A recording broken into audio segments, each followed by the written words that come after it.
Hello everyone, welcome to black mirror horror. कैसे हैं आप सब? आई होप आप सब ठीक होंगे। आज मैं आप सभी के लिए कुछ सब्सक्राइबर्स की भेजी हुई स्टोरीज़ और तांत्रिक रुद्रनाथ की डायरी की कुछ कहानियाँ लेकर आई हूँ और उम्मीद करती हूँ कि आपको ये कहानियाँ पसंद आएगी। कहानी पसंद आए तो इस वीडियो को लाइक और चैनल को सब्सक्राइब ज़रूर कीजिएगा और साथ ही बेल आइकन को भी ज़रूर प्रेस कीजिएगा, जिससे आपको मेरी लेटेस्ट स्टोरीज़ की अपलोड्स की नोटिफिकेशंस मिलती रहे और आप उन स्टोरीज़ को सुन सके। तो चलिए ज़्यादा देर ना करते हुए शुरू करते हैं हमारी कहानियाँ।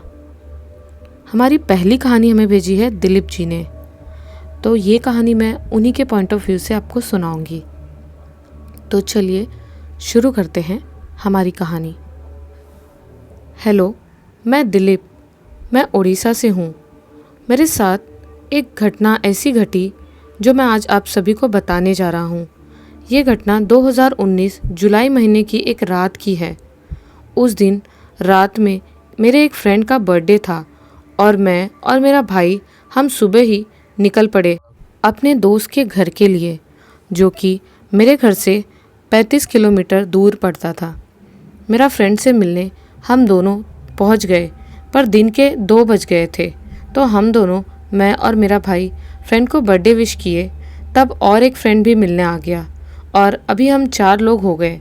तब अचानक आकाश में काले बादल छाने लगे और बादल भी गरजने लगे, बिजली भी चमकने लगी, बहुत बारिश भी होने लगी।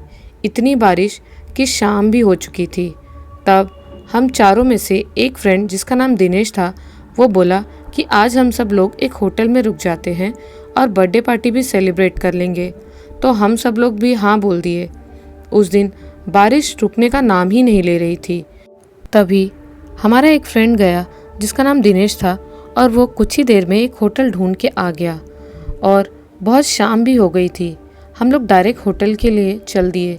होटल में पहुंच गए, पर जिस रूम में हम लोग रुके थे कुछ अजीब सा लगा वहाँ। बट हम लोग नज़रअंदाज करते हुए अपना बर्थडे सेलिब्रेट कर रहे थे और कुछ ड्रिंक किए और खाना पीना किया। पर मेरा भाई ड्रिंक नहीं करता था। पार्टी करते करते पता नहीं चला कि कब से 7 बज गए और 7 से रात के 10 बज गए। हम सब लोग एक म्यूज़िक एल्बम वीडियो जो लेह लद्दाख में शूटिंग करना था के बारे में प्लानिंग कर रहे थे कि तभी अचानक रूम की लाइट बुझने और जलने लगी। बारिश भी ज़ोर ज़ोर से हो रही थी, खिड़कियाँ भी ऑटोमेटिकली बंद और खुल रही थी। तब मुझे लगा कि हम चारों के अलावा कोई और भी यहाँ पे है, जिसके होने का एहसास हमें हो रहा था, और मैं कुछ नशे में उसको बुरा भला बोल दिया। तब रूम की लाइट बंद हो गई। तब हम लोग भी सब खत्म करके 4 लोग एक रूम में ही सो गए।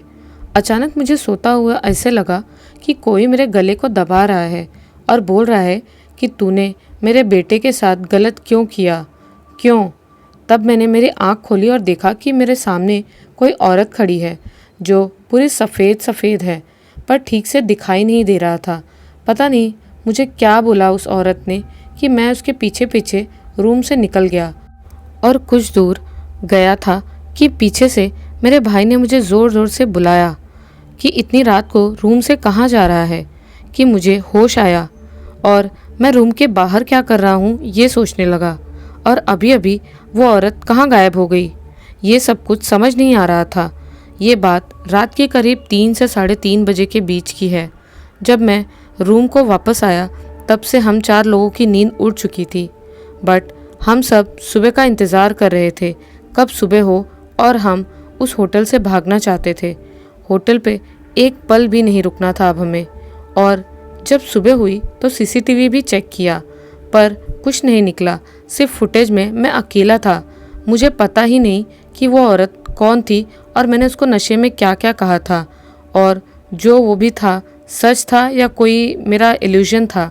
पर जो भी था, मेरे भाई की वजह से शायद मैं उस रात बच गया, या फिर मैं बचपन से बजरंगबली जी को बहुत मानता हूँ, शायद इसीलिए उन्होंने मेरी रक्षा की।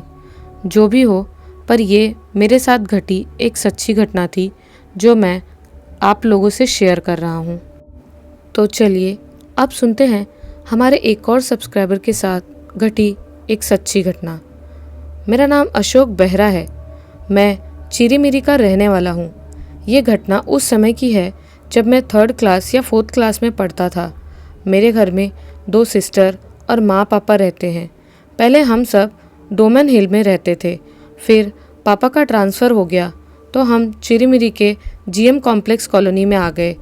हम इस घर में उस समय आए थे जब हिंदू धर्म में किसी भी अच्छे काम के लिए मनाही है। हमने पूस के महीने में उस घर में शिफ्ट किया था और हमने ना ही उस घर में गृह प्रवेश की पूजा की, ना ही घर की साफ़ सफाई पहले से की थी, ना ही कोई हवन। बिना कुछ भी किए हमने उस घर में गृह प्रवेश कर लिया। और उस घर में एक बैर का पेड़ था जो कि बहुत सुंदर दिखता था। उसमें काफ़ी बैर आते थे और वो काफ़ी सुंदर दिखते थे। उस पौधे को देख के कोई भी उससे अट्रैक्ट हो जाएगा। और हमसे पहले जो यहाँ दूसरा परिवार रहता था उसमें से किसी एक इंसान ने यहाँ फांसी लगा के अपनी जान दे दी थी। हमारे घर के पीछे में जो बैर का पेड़ है, ऐसा कहते थे लोग कि उसकी आत्मा का वास हो गया है उस पेड़ में। उस आत्मा का ना ही शरीर दिखता था, ना हाथ ना पैर, बस काली परछाई ही दिखती थी उसकी। अब हमारे घर में सभी लोग की तबीयत खराब होने लगी थी। हम में से किसी को समझ नहीं आ रहा था कि अचानक सबकी तबीयत क्यों खराब हो रही है। फिर पापा बोले, लगता है ये बैर के पेड़ की वजह से सबकी तबीयत बिगड़ रही है। फिर पापा ने किसी को बुला के उस बैर के पेड़ को कटवा दिया। 7 दिन बाद घर में ऐसा लगता था कोई हमारे पीछे चल रहा है, पर हम लोग उतना ध्यान नहीं दिए। जब माँ खाना बनाती थी तो खाना जल जाता था।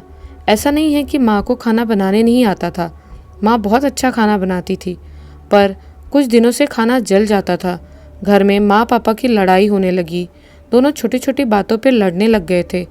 फिर हमने घर में पूजा पाठ करवाया, फिर भी कोई असर नहीं दिख रहा था। जब रात को सोते तो डरावने सपने आते थे। जब घर में चलते या बैठे रहते तो लगता कोई हमारे पीछे है। किसी को समझ नहीं आ रहा था।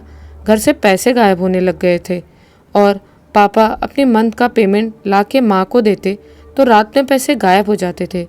हम सब डरने लग गए। क्या हो रहा था ये सब? हम सब ने मिलकर सोचा घर को छोड़ देते हैं, पर घर तो हमसे छूट ही नहीं रहा था। कोई दूसरा क्वार्टर पापा को मिल नहीं रहा था। जिस क्वार्टर को सोचते वो दूसरे किसी को अलॉट हो जाता। हम चाह कर भी घर को छोड़ नहीं पा रहे थे। एक दिन माँ रात को नॉनवेज बनाई थी। माँ खाना बनाई और बनाने के बाद हम सब छत पे बैठे थे 1 घंटे के लिए। जब घर में खाने के लिए गए तो देखते हैं एक काली परछाई उस नॉनवेज को खा रही थी। सब डर गए, ऐसा डरे कि आवाज़ गले से नहीं निकल पा रही थी। फिर एक दिन पापा ने ऑफिस में किसी को ये बात बताया और उसने एक जगह का पता बताया कि कुर्सियाँ में एक बाबा बैठते हैं, एक बार उनसे जाके पता करो, वो बाबा बताएंगे क्या करना है। फिर हम सब उस बाबा के पास गए। उन्होंने बताया कि तुम्हारे घर में एक आदमी की आत्मा है, वो बुरी आत्मा है, उससे पीछा छुड़ाना आसान नहीं है। फिर माँ ने पूछा कोई तो तरीका होगा इससे पीछा छुड़ाने का। तब बाबा ने बोला अब 16 शनिवार माँ काली की पूजा करो रात के 12 बजे। 12 बजे मतलब 12, ना तो 1 मिनट आगे ना ही 1 मिनट पीछे। माँ ने वैसा ही किया। जगत जननी माँ काली को पूजा, उनकी पूजा की 16 शनिवार। तब जाके हमें उस बुरी आत्मा से माँ काली ने हमारी रक्षा की। पर आज भी उस आत्मा का दीवार में नाखून खरोचने की आवाज़ सुनाई देती है, पर माँ काली के आशीर्वाद से वो हमको कोई नुकसान नहीं पहुँचा पाती है। तो चलिए अब शुरू करते हैं तांत्रिक रुद्रनाथ अघोरी की डायरी की कहानी। और इस कहानी के लेखक हैं राहुल हल्दर जी। थैंक यू इतनी बेहतरीन कहानियाँ लिखने के लिए। तो चलिए अब शुरू करते हैं हमारी कहानी। ये बात आज से लगभग 20-25 साल पहले की है। पश्चिम बंगाल के वर्धमान जिला के एक शमशान में मैं बैठा हुआ था। जहाँ पर बैठा हूँ उसके कुछ ही दूर आगे से एक बड़ी नहर बहती चली गई है। नहर का जल बहुत ही साफ था और उसके बहने की आवाज़ को सुनकर ऐसा लग रहा था कि बहाव की गति धीमी नहीं है। उस समय दोपहर थी। पूरे दिन चलते रहने के कारण थक गया था और इस शमशान के बरगद के पेड़ के नीचे बैठकर आराम कर रहा था। अचानक मैंने देखा नहर की दूसरी तरफ वाले छोटे मिट्टी के रास्ते से एक आदमी बढ़ता चला आ रहा है। मैं एकटक उधर ही देख रहा था और कुछ आगे आते ही मैंने देखा पहनावे में एक मैली धोती और बदन पर पीले रंग का कपड़ा लपेटा हुआ और कंधे पर एक थैला व हाथ में लाठी। उस लाठी के सहारे ही वो आदमी चल रहा था। उसका चेहरा एकदम सूखा व दुर्बल था। अचानक देखने से ऐसा लगता मानो किसी ने सूखे बांस को कपड़ा पहना दिया है, और कुछ आगे आते ही समझा कि वो आदमी वृद्ध है। उम्र लगभग यही कोई 80-85 साल के आसपास होगी। मैं नहर से जितनी दूर पर बैठा था, नहर के उस पार वो बूढ़ा आदमी भी उतनी ही दूरी पर था, लेकिन वो मुझे नहीं देख पाया। और मुझे ना देख पाना ही स्वाभाविक है, क्योंकि उनकी जो उम्र थी उसमें दृष्टि शक्ति कम हो जाती है। यहाँ मैं तो बैठा था बरगद के पेड़ पर टेक लगाकर, और मेरे सामने ही बहुत सारी बड़ी बड़ी घास थी, जिससे मेरा आधा शरीर नहर के उस पार से शायद ना ही दिखे। अचानक मैंने देखा वो बूढ़ा आदमी जल्दी से नहर के पास आया और नहर के पानी में अपनी लाठी को डाल दिया। कुछ भी ना समझने के कारण मैं उधर ही ध्यान से देखता रहा और थोड़ा झुककर बैठा, जिससे वो बूढ़ा आदमी मुझे देख ना पाए। थोड़ी देर बाद मुझे दिखा नहर के पानी में एक लाश बहती हुई चली आ रही है, और वो लाश बूढ़े आदमी के लाठी से टकराते ही उस लाश के कपड़े को अपने लाठी में लपेट किसी तरह उसे पानी से बाहर निकाला, और फिर उसके बाद उस लाश को नहर के किनारे ले जाकर लेटा दिया। फिर इधर उधर देखकर वो बूढ़ा आदमी भी उस लाश के ऊपर लेट गया। मैं तो कुछ भी नहीं समझ पा रहा था कि आखिर वो बूढ़ा आदमी कर क्या रहा है। कुछ देर बाद मैंने देखा बूढ़े के नीचे वाला मृत आदमी हिलने लगा। तुम विश्वास नहीं करोगे, उस गर्मी के दिन मानो डर की एक ठंडी हवा मेरे पूरे शरीर में घूमने लगी। सुनसान दोपहर को गांव के उस शमशान में देखा हुआ वो दृश्य मैं आज भी नहीं भूल पाया। उसके बाद मैंने देखा कि वो मृत आदमी खड़ा होकर उस बूढ़े के पास जो कुछ भी था उसे लेकर बूढ़े के प्राणहीन शरीर को नहर में डाल दिया। मैंने अपनी आंखों से देखा कि एक जिंदा मनुष्य मर गया और एक लाश फिर से जिंदा हो गई। बूढ़े के शरीर को नहर में प्रवाहित करके इधर उधर देखा और फिर उसी मिट्टी के रास्ते से चला गया। जो लाश जिंदा हो गया था उसका उम्र यही 25 से 28 के बीच होगी। मैं तो ये सब देखकर डर के मारे ईश्वर का नाम जप करने लगा, और ज़्यादा देर प्रतीक्षा ना करके मैं वहाँ से उठकर अपने रास्ते चला गया। जयदत्त मिश्रा तांत्रिक रुद्रनाथ अघोरी के झोपड़ी में बैठकर ध्यान से इन बातों को सुन रहे थे। इसके बाद वो बोले, लेकिन ऐसा कैसे हो सकता है और क्यों हुआ? तांत्रिक रुद्रनाथ बोले, इसका मतलब मैंने बहुत बाद में जाना था। जब तंत्र साधना में और उच्च साधना को करने गया तब मुझे समझ में आया, असल में होता ये है कि कई साधक एक ही जन्म में अपने सभी साधनाओं को पूर्ण नहीं कर पाते हैं। जिस साधना में वो व्यस्त रहते हैं उस साधना में अगर गुरु दर्शन नहीं मिला तब तक साधना संपन्न नहीं होती। साधना करते करते अगर उसे अंत करे बिना ही साधक की मृत्यु हो जाए तो साधना का संकल्प व्यर्थ हो जाएगा। लेकिन शरीर क्यों ये सुनेगा?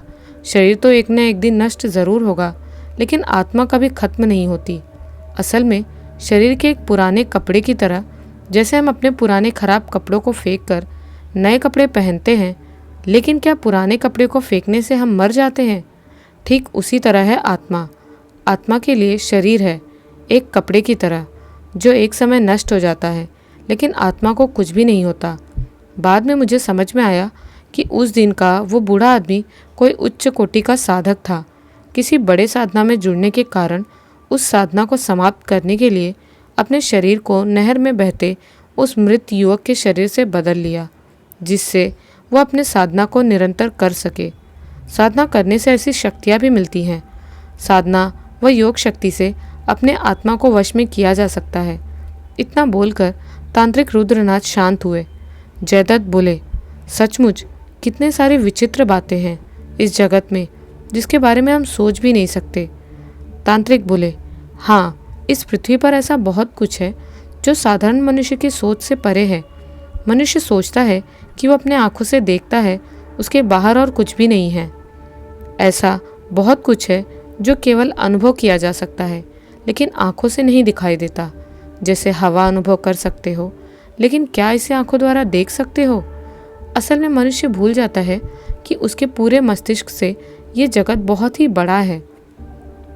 आज बहुत सारे वैज्ञानिक हैं जो हृदय को काटकर उसके एक एक भाग की वर्णना कर सकते हैं, लेकिन उस हृदय के अंदर प्राण कहाँ से आया, क्या उसके बारे में बता सकते हैं? इसी वक्त आत्मा के बारे में जिक्र होता है। जहाँ से विज्ञान समाप्त होता है, वहीं से अलौकिक जगत की शुरुआत होती है। या फिर कह सकते हो, अलौकिक सभी जगह विद्यमान है, केवल उसके बीच में विज्ञान ने थोड़ा सा आविष्कार करके खुद को सर्वशक्तिमान सोच रहा है। अब भी बहुत बार होता है और भविष्य में भी होगा, जब कोई मरता हुआ रोगी अस्पताल के बिस्तर पर लेटकर मृत्यु के साथ लड़ रहा होगा। उस समय डॉक्टर अपने सभी प्रयासों से नाकाम होकर रोगी के घरवालों से बोलता है, भगवान से प्रार्थना कीजिए। इस बात को कहने का मतलब है विज्ञान ने हार मान ली। अब जो कुछ भी होगा वो सब भगवान के हाथों में है। इसके बाद अगर रोगी बच गया तो कोई भगवान को धन्यवाद देते हैं और कोई विज्ञान का गुणगान करता है, और अगर मर जाता है तो कहते हैं भगवान माने कुछ नहीं होता। डॉक्टर भी कितना कर सकते हैं? डॉक्टर होने के बावजूद वो भी तो एक मनुष्य है। जन्म व मृत्यु दोनों पर समय भगवान ऊपर बैठकर हंसते रहते हैं, क्योंकि कहते हैं ना कि जन्म, मृत्यु और शादी ये तीन वस्तु विधाता के हाथ में है। यही सब कुछ बताकर तांत्रिक रुद्रनाथ चुप हुए। जयदत्त बोले, आपने तो अपने जीवन में बहुत कुछ अलौकिक घटना देखी है, कुछ भयानक घटना के बारे में बताइए। तांत्रिक रुद्रनाथ बोले, कितना अलौकिक है ये नहीं बता सकता, लेकिन जो घटना याद आ रही है, एक समय वो मेरे लिए बहुत ही डरावनी थी। सचमुच डर किसे कहते हैं, इस घटना की विभत्सता में मैंने समझा था। यही बोलकर तांत्रिक रुद्रनाथ ने बताना शुरू किया। उस समय मैं पश्चिम बंगाल के अट्टाहास शक्तिपीठ मंदिर में रहता था। वहाँ पर रहकर साधना में सिद्धि प्राप्त करना ही मेरा एकमात्र उद्देश्य था, लेकिन किसी अच्छे साधु का साथ न होने के कारण मेरी गुरु दीक्षा भी नहीं हुई थी। उस समय तक मैंने श्री कृष्णानंद आगम वागीश का दर्शन नहीं किया था। सुबह से शाम तक देवी के मंदिर में बैठा रहता था और रात को मंदिर बंद होने के बाद मंदिर से बाहर कुछ दूरी पर एक नीम के पेड़ के नीचे ध्यान करने बैठता। वहाँ पर आने वाले श्रद्धालुओं के दिए हुए प्रसाद को खाकर न जाने कितनी रातें बिताई। ऐसे ही एक रात को लेटा हुआ था, अचानक कुछ आवाज़ों को सुनकर मेरी नींद खुल गई। आंखें खुलते ही पहला दृश्य जो मैंने देखा वो था कुछ ही दूरी पर जलती हुई एक धूनी। उस रात की घटना मुझे हमेशा याद रहेगी। दिन था अमावस्या का, इसीलिए शायद कोई साधक आग जलाकर साधना करने बैठा था। उसी आग के धुंधले प्रकाश में मैंने एक आदमी को देखा, लाल धोती पहना हुआ। इसके अलावा शरीर पर कोई कपड़ा नहीं। वह आदमी कुछ घसीटते हुए ले जा रहा था। मैं जहाँ पर लेटा हुआ था वहाँ बहुत ही अंधेरा था, इसलिए वो आदमी मुझे नहीं देख पाया, लेकिन मैंने उसे देख लिया था। देखकर लगा कि वो जिस वस्तु को ज़मीन पर घसीटते हुए ले जा रहा है और कुछ हद तक 5-6 साल के बच्चे जैसा था, लेकिन उस बच्चे के धड़ पर सिर नहीं था। ये देख मेरा पूरा शरीर ठंडा हो गया, हृदय गति और तेज़ हो गई। मैंने अनुभव किया कि मेरा पूरा शरीर काँप रहा है। मैंने मन ही मन बोला, हत्या। तभी मुझे एक और बात याद आई कि उस समय बहुत सारे कपालिक अपनी साधना की पूर्ति के लिए छुपकर नर बलि भी देते हैं। यही बात मेरे दिमाग में बार बार घूमती रही। वो आदमी कुछ दूर जाकर पास के जंगल में ही उस धड़हीन शरीर को फेंक कर जिधर से आया था उधर ही लौट गया। मैं कुछ देर प्रतीक्षा करने के बाद वहाँ से उठकर पास ही पड़े कपड़े को फाड़कर लाठी में लपेटकर मशाल जैसा बनाकर उसे जलाया और धीरे धीरे पीछे के जंगल की ओर मैं चल पड़ा। ज़मीन पर लाल खून के धब्बे ने मेरा पथ प्रदर्शित किया। मैं सच बताऊं तो डर के कारण मेरे हाथ पैर कांप रहे थे, लेकिन मन में यही कौतूहल था कि मुझे जानना होगा कि आखिर असली बात क्या है। यही सब सोचते हुए मैंने जंगल के अंदर प्रवेश किया। कुछ दूर अंदर जाते ही मुझे वो वस्तु दिखी। सच बताऊं तो उस समय ऐसा लगा था कि अगर मैं किसी बच्चे का सिर कटा शरीर देखता तो इतना डर नहीं लगता जितना असल वस्तु को देखकर लगा था। जो देखा उसका पूरा शरीर भूरे रंग के बालों से ढका और पैर के पंजे काले। वो एक सिर कटा हुआ बंदर था। उसके कटे सिर के जगह से उस समय भी ताज़ा खून निकल रहा था। ये विभत्स दृश्य देख मैं वहाँ ज़्यादा देर खड़ा नहीं रह सका और वहाँ से कुछ दूर दौड़ते हुए भागा। भागते हुए न जाने किस वस्तु से टकरा कर गिरने के कारण मैं वहीं बेहोश हो गया। सुबह की रोशनी चेहरे पर पड़ते ही मेरी नींद खुल गई। चटाई से उठ पास ही नदी से नहाकर देवी मंदिर की ओर चल पड़ा। लेकिन आज मन सही नहीं था। कल रात की घटना ने मुझे कितना हताहत किया है वो मैं जानता था। उस समय भी नहीं समझ पाया कि यह घटना एक ऐसा मोड़ लेगी। जो भी हो, उस दिन पूरे दिन देवी माँ के सामने उनका ध्यान करने में ही बीत गया। लेकिन आज बार बार मन कहीं और भटक रहा था। आंख बंद करके देवी नाम जप करते ही कल की घटना आंखों के सामने आ जाती। इसी तरह रात हुई। नीम के पेड़ के नीचे चटाई बिछाकर मैं लेटा हुआ हूँ, लेकिन आज आंखों में नींद नहीं। लेटकर आसमान को देख रहा हूँ। चारों तरफ अंधेरा। कृष्ण पक्ष के कारण धरती ने मानो प्रकाश को त्याग दिया है। केवल बीच बीच में उल्लू और सियार की आवाज़ सुनाई दे रही है। तारों से भरा आसमान कितना नज़दीक लग रहा है, मानो हाथ उठाते ही पकड़ लूँगा। अचानक सूखे पत्तों के ऊपर पैरों की आवाज़ सुनकर अपने दाहिनी तरफ देखा। मैंने देखा कि एक अंधेरी काया उसी जंगल की ओर चलते हुए जा रहा है। उसे देखकर मैं समझ गया कि यही वो आदमी है जो कल ठीक इसी समय पर आया था। आज भी ज़मीन से घसीटते हुए कुछ ले जा रहा है उसी जंगल की ओर। मैं जल्दी से उठकर नीम के पेड़ के पीछे छुपकर इंतज़ार करता रहा। कुछ देर बाद उस आदमी के जाते ही मैंने जल्दी से फटे चिट्टे कपड़ों को इकट्ठा कर एक मशाल बनाया और जंगल की ओर बढ़ता गया। आज भी ताज़ा खून के छींटों ने मुझे रास्ता दिखाया। कुछ दूर आगे जाते ही एक बदबूदार गंध मेरे नाक में आने लगी। मैं समझ गया कि कल फेंके गए बंदर का शरीर पचना शुरू हो गया है। नाक को एक हाथ से दबाकर मैं वहां पर पहुंचा और देखा कि बंदर के शरीर से कुछ ही दूरी पर एक और रोएदार शरीर पड़ा हुआ है। कल की तरह आज डर नहीं लग रहा था, बल्कि उसकी जगह पर एक कौतूहल था। मशाल को थोड़ा ऊंचा करते ही दिखाई दिया, 4 हाथ पैर फैलाकर जमीन पर पड़ा हुआ है एक सिर कटा सियार, और मिट्टी में चारों तरफ उसका खून फैल रहा है। मैं जंगल से निकल आया और मैंने सोच लिया कि मुझे क्या करना है। अगर कल वो आदमी फिर आया तो मैं उसका पीछा करूंगा। प्रतिदिन ऐसी पशु हत्या और सहन नहीं कर सकता था। कुछ ना कुछ तो करना ही होगा, चाहे जो हो जाए। उस समय उम्र कम थी और शरीर का खून गर्म। मन के अंदर से डर हटकर उसकी जगह पर बहुत सारा गुस्सा भर गया था। अगले दिन रात को मैं पूरी तरह तैयार होकर बैठा था। उत्तेजना के कारण बार बार गला सूख रहा था। जब मनुष्य किसी का एकटक प्रतीक्षा करता है तो उसके देर करते ही मन छटपटाने लगता है। ठीक वैसा ही आज हुआ। समय निकलता जा रहा है, लेकिन वो आदमी आज नहीं आ रहा। आज पहले से ही मशाल बनाकर और हाथ में माचिस लेकर तैयार था। मैं बैठा हूँ तो बैठा ही हूँ। उस आदमी का आज कहीं अता पता नहीं। मैंने मन ही मन कहा कि आज वो आदमी आए या ना आए, मैं प्रतीक्षा तो करूँगा, क्योंकि इस रहस्य का अंत न देखने तक मैं शांत नहीं रह सकता। कुछ देर और इंतज़ार करने के बाद नदी की ओर से एक सियार के चिल्लाने की आवाज़ आई और तुरंत ही सुनाई दिया सूखे पत्ते के ऊपर किसी के चलने की आवाज़। वो काली परछाई आज फिर जंगल की ओर बढ़ रही थी। मैं प्रतीक्षा करने लगा उसके लौटने की, क्योंकि उसके लौटते ही मैं उसका पीछा करूँगा। आज उसके हाथ में एक थैला झूल रहा था। जंगल के अंदर उस थैले को फेंक कर वह आदमी नदी की ओर चला गया। यहाँ से नदी लगभग 60-70 कदम पर होगी। मैंने साफ देखा कि वो आदमी नदी के किनारे बैठकर न जाने किस वस्तु से मिट्टी खोद रहा है।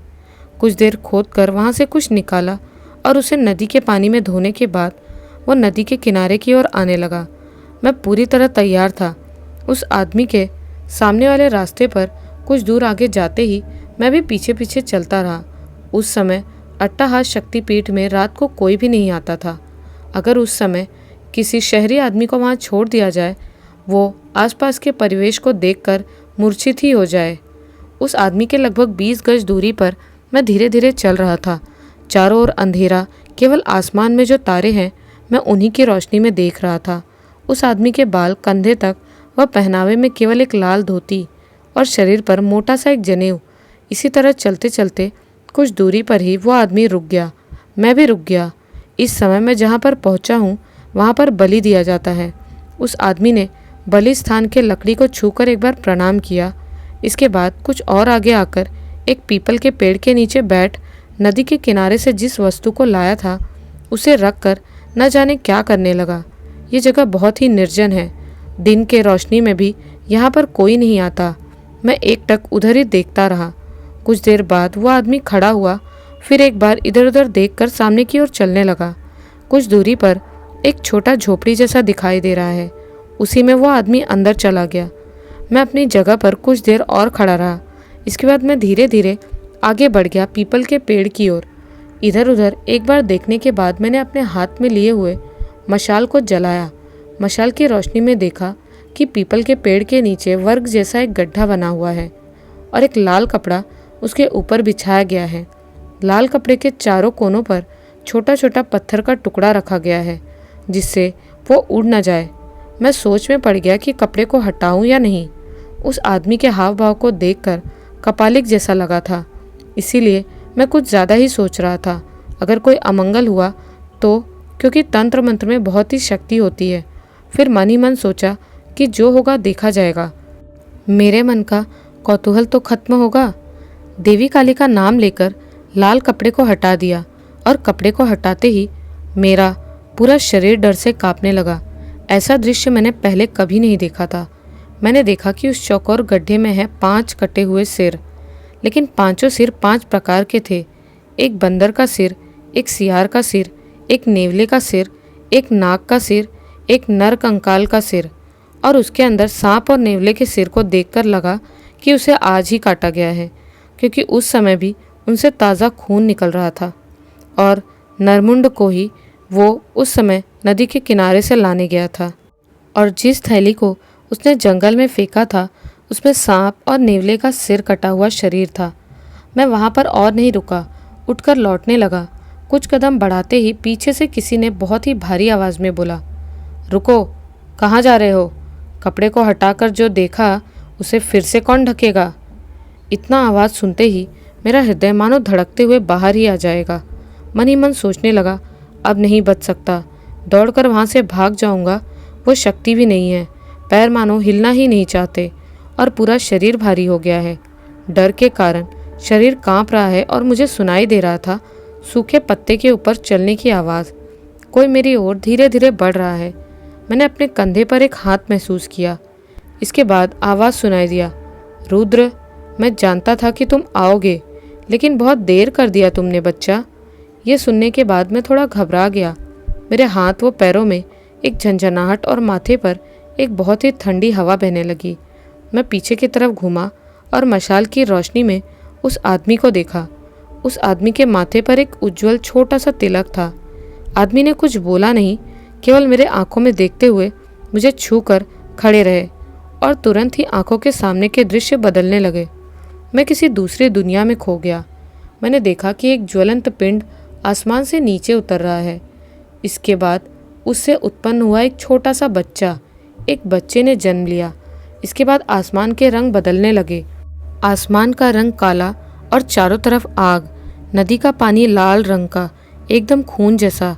यह पृथ्वी मानो प्रेत रूपी पृथ्वी में परिवर्तित हो गई है। इसके बाद मैंने देखा एक छोटा सा बालक धीरे धीरे बड़ा होने लगा। उसका चेहरा व आंखें बदलते बदलते पूरी तरह मेरे जैसा दिखने लगा। इसके बाद क्रमशः अदृश्य बदलते हुए मेरे यहाँ तक आने की समस्त घटना को मैंने देखा। जब अपने स्वाभाविक दृष्टि में लौटकर आया तो देखा कि सामने खड़ा आदमी अब वहाँ नहीं था। आश्चर्य हुआ। जब मैंने अपने आसपास ध्यान से देखा तो मैं मंदिर के बाहर नीम के पेड़ के नीचे खड़ा था और हाथ में मशाल जल रही है। ये कैसे हुआ? मैं तो यहाँ पर नहीं था। अचानक मुझे बहुत ही ज़ोरों की नींद आने लगी।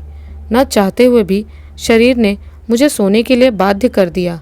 संभवतः लगभग 2 घंटे बाद शरीर में एक अनुभूति हुई, मानो बहुत ही ठंडा कुछ मेरे शरीर को बार बार छू रहा है और साथ ही साथ मेरा पूरा शरीर भी क्रमशः ठंडा होता चला जा रहा है। उसके बाद अचानक सुनाई दिया एक कड़कड़ाहट की आवाज़ और सिर पर एक ठंडाई स्पर्श क्रमशः बढ़ता रहा। फिर से वही कड़कड़ाहट की आवाज़ और बहुत ही ठंडी हवा। किसी तरह आँख खोलकर देखा तो बात तो कुछ दूसरी ही थी। आसमान से झमाझम बारिश हो रही है। साथ ही बिजली कड़कने की आवाज़। नीचे मिट्टी कीचड़ में बदल गई है। मैं वहाँ से उठ गया। असल में सोते हुए ऐसा कुछ देख रहा था जिससे मैं बहुत ही गहरी सोच में चला गया था। शरीर में कोई भी थकान नहीं है अब।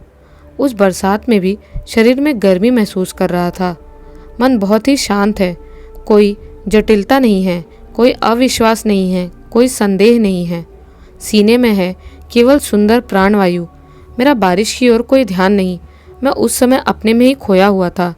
जयदत्त बोल पड़े, स्वप्न में आपने ऐसा क्या देखा जिससे आपको ये सुंदर अनुभूति हुई? रुद्रनाथ अघोरी ने फिर से बताना शुरू किया।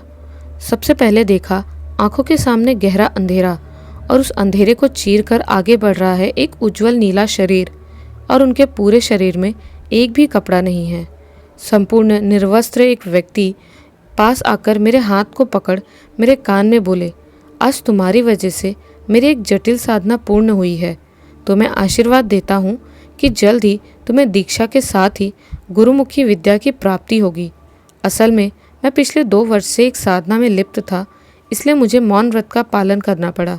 मेरे गुरु ने कहा था कि आज से 2 साल बाद अट्टाहास देवी मंदिर में मेरी साधना पूर्ण होगी और रुद्र नाम के किसी मानव के द्वारा ही मेरी साधना में सिद्धि लाभ होगा। तुम कोई साधारण मानव नहीं हो। तुम्हारे अंदर हैं कई चमत्कारी शक्तियाँ। आज से ठीक 65 दिन बाद तुम्हें दीक्षा प्राप्त होगी, और जो तुम्हें दीक्षा देंगे उनका नाम है श्री कृष्णानंद आगम वागीश। आज कृष्णानंद का मौन साधना समाप्त हुआ। तुम होगे उनके प्रथम पूर्णाहुति प्रदत्त शिष्य। आज से तुम मेरे संतान जैसे हो। मैं बोला, इसका मतलब आप ही हैं गुरु कृष्णानंद आगम वागीश? उन्होंने कोई उत्तर नहीं दिया। मैं फिर बोला, आप एक इतने बड़े साधक होके भी इस तरह से प्राणी हत्या क्यों कर रहे हैं? गुरु कृष्णानंद थोड़ा सा हंसे और बोले, इसका उत्तर तो मुझे देना ही पड़ेगा। असल में ये सब कुछ तुम्हारे लिए ही है बेटा। आज से जब 65 दिन बाद तुम्हारी दीक्षा होगी, फिर गुरुमुखी विद्या ग्रहण करने के बाद इस आसन पर तुम्हें ही साधना करनी है। ईश्वर की यही इच्छा है बेटा। तुम हो ईश्वर के आशीर्वाद प्राप्त पुत्र। तंत्र साधना के चिन्ह तुम्हारे माथे व शरीर में पूरी तरह से विद्यमान हैं। तुम्हें तो बहुत दूर तक पहुंचना है, इसीलिए ईश्वर ने मुझे आदेश दिया है तुम्हारे सामने प्रस्तुत होने के लिए।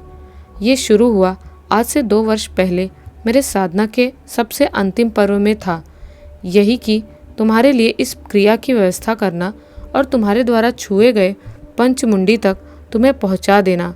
आज मेरी साधना पूर्ण हुई। मैंने पूछा, पंचमुंडी का मतलब? ये तो ठीक से नहीं समझा बाबा। गुरु कृष्णानंद ने कहा, समय आने पर खुद ही जान जाओगे। अब से पूरे 65 दिनों तक ब्रह्मचर्य का पालन करो। इसके बाद तुम्हारे साथ फिर यहीं पर मिलूंगा।